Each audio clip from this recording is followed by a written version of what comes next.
Кыязбай байке дагы бир окуя айтып берип коюңузчу, ушул адам менен жылкынын ортосундагы байланыш жөнүндө жүрөгүңүздө бир өзгөчө бир орун алган окуялар бар болсо бөлүшүп кетсеңиз.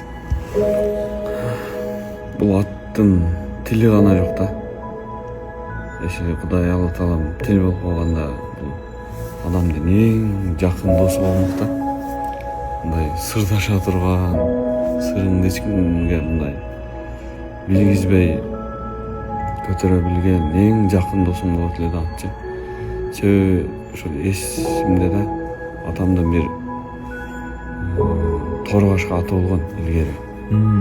Ошондо мен бир 2-же 3-чү класс болсом керек эле.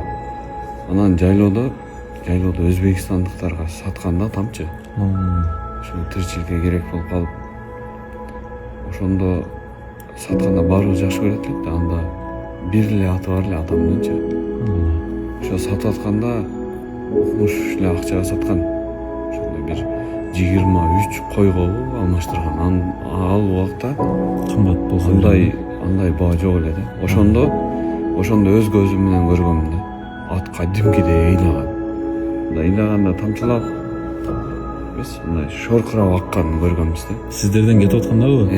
Атам ошол атты сатып атканда. Демек, ал ат деле сиздерге кадимкидей байланып калыптыр да, мындай. Машалла.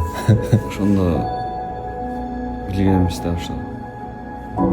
Ат бар жокту түшүнөт да атчы, бирок айта албайт. Машалла. Алла разы болсун.